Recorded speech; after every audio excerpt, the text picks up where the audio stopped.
All right, imagine this for a second. What if I told you that there's a type of fat inside your body right now that's silently wrecking your hormones, crushing your energy, inflaming your organs, and making weight loss feel impossible? And most people don't even know it's there. You can't pinch it. You can't see it in the mirror the same way you see belly fat. But it's the most dangerous fat you can carry. And here's the wild part. It responds faster than any other fat in your body if you approach it the right way. In the next 30 days, if you follow what I'm about to share, you can dramatically reduce visceral fat by targeting the real root cause that keeps it stored: chronically high cortisol. Stay with me, because what you're about to hear goes against a lot of mainstream fitness advice, and it might completely change how you approach fat loss forever. So, let's start by getting clear on what visceral fat actually is, because understanding this is what flips the switch in your brain. Visceral fat isn't the fat under your skin. It's the fat that wraps around your organs, your liver, your pancreas, your intestines. This fat is metabolically active, meaning it constantly releases inflammatory chemicals and stress signals into your bloodstream. That's why people with a relatively normal weight can still have insulin resistance, high blood pressure, low testosterone, PCOS, fatigue, brain fog, and stubborn belly fat.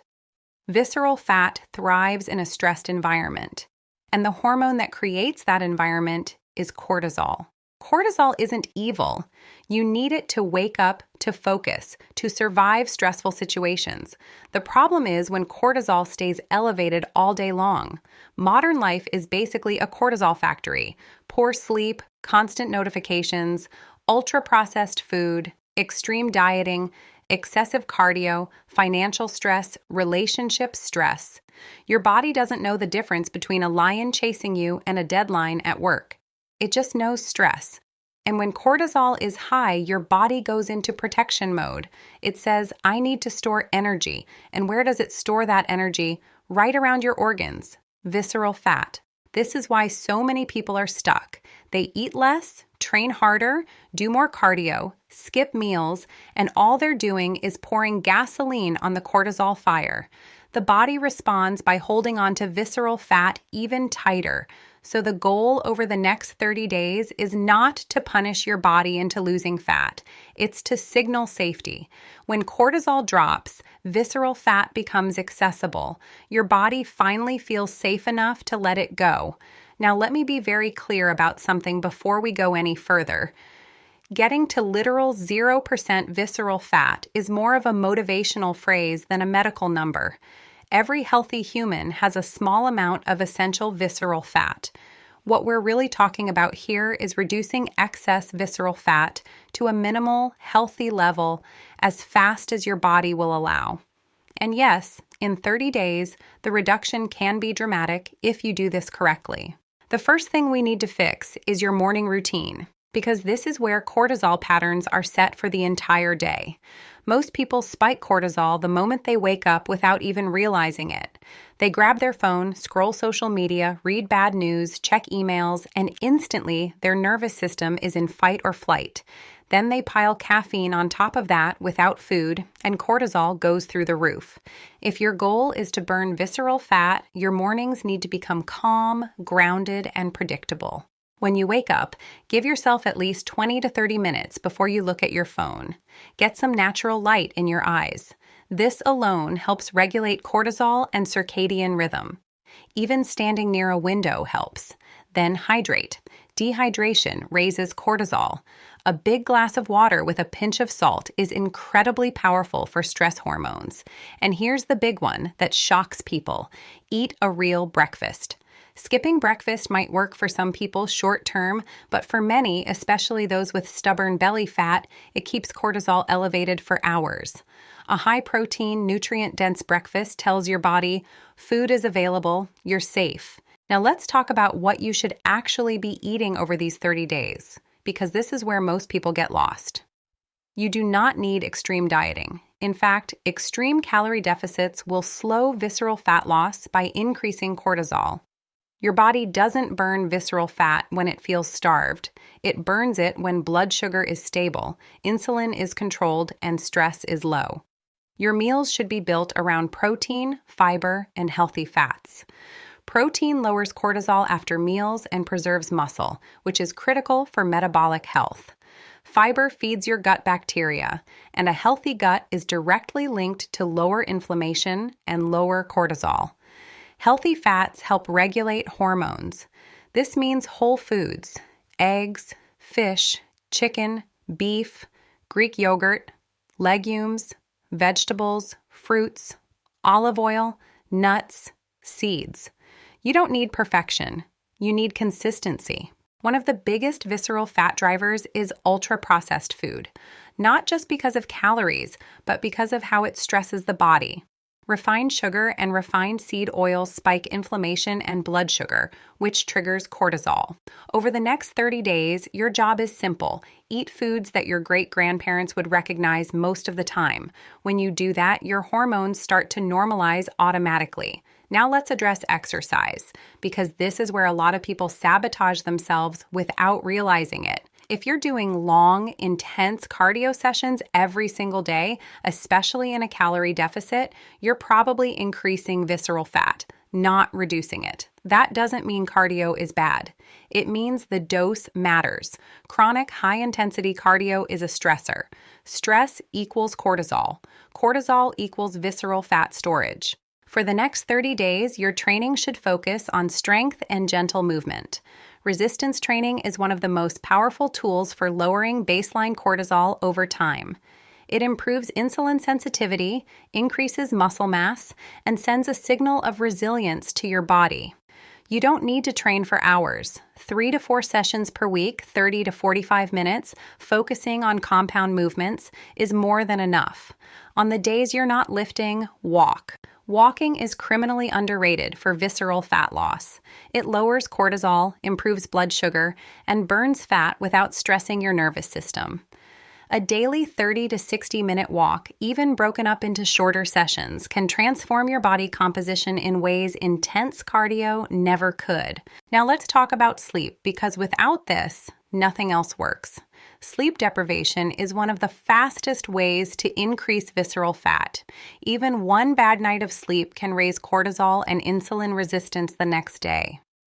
Over 30 days, poor sleep will completely block fat loss no matter how perfect your diet is. You need to treat sleep like a non-negotiable. Go to bed at the same time each night as often as possible. Create a wind-down routine. Dim the lights at night. Avoid screens before bed if you can. And most importantly, stop glorifying hustle at the expense of rest. Your body does its deepest fat burning and hormone repair while you sleep. If you want a flatter stomach and lower visceral fat, you need to earn it in bed, not just in the gym.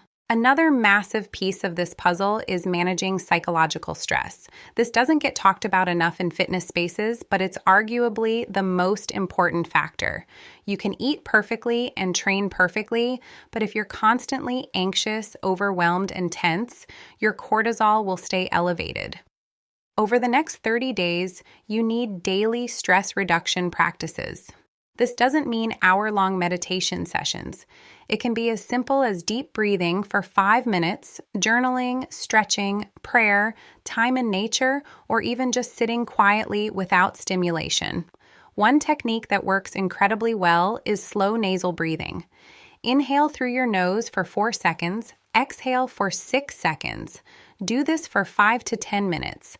This directly activates your parasympathetic nervous system, the rest and digest mode, where fat loss actually happens.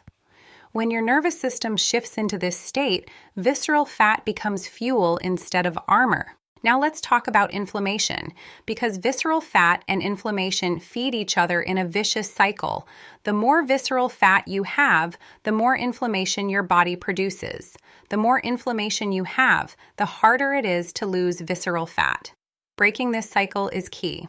Anti-inflammatory foods like fatty fish, turmeric, ginger, berries, leafy greens, and olive oil can make a noticeable difference within weeks. Reducing alcohol is also huge. Alcohol is one of the fastest ways to increase visceral fat because it spikes cortisol and disrupts sleep. If you're serious about this 30-day transformation, minimizing or eliminating alcohol will accelerate your results dramatically. Another thing most people overlook is posture and breathing. Chronic, shallow breathing keeps your body in a stressed state. Learning to breathe deeply into your diaphragm, especially during the day, can lower cortisol more than you'd expect. Even your posture matters. Slouching signals stress to your nervous system. Standing tall, opening your chest, and breathing deeply sends a signal of safety and confidence. These small changes add up. Now I want to talk mindset because this is what keeps results permanent. If you approach these 30 days as a punishment or a crash plan, your body will resist. If you approach it as a reset, your body will cooperate. You're not trying to force fat loss. You're creating an environment where fat loss is inevitable. That shift alone reduces stress and lowers cortisol. Over these 30 days, you may notice things beyond fat loss: better digestion, clearer skin, improved mood, deeper sleep, more stable energy. That's how you know you're doing it right. Visceral fat reduction isn't just about aesthetics. It's about metabolic health, longevity, and quality of life. By the end of 30 days, if you've eaten real food, trained smart, walked daily, slept consistently, and managed stress, your waist measurement will likely be smaller, your belly will feel less hard and bloated, and your body will respond better to food and exercise. That's visceral fat leaving. And the best part is, once cortisol is under control, maintaining low visceral fat becomes much easier. I want you to remember this. Your body is not broken. It's adaptive. If it's holding on to visceral fat, it's responding to signals. Change the signals, and the body changes. You don't need more willpower. You need a calmer nervous system, better fuel, and smarter movement. If this message resonated with you, if you're tired of fighting your body instead of working with it, stay consistent with these principles for the next 30 days. And don't disappear after that. This isn't a one-time fix. It's a new way of living that supports a leaner, healthier, more resilient body. If you found value in this, make sure to like the video, subscribe to the channel, and share this with someone who's been struggling with stubborn belly fat and stress. Drop a comment and let me know you're committing to the next 30 days. Your future body will thank you for the decision you make today.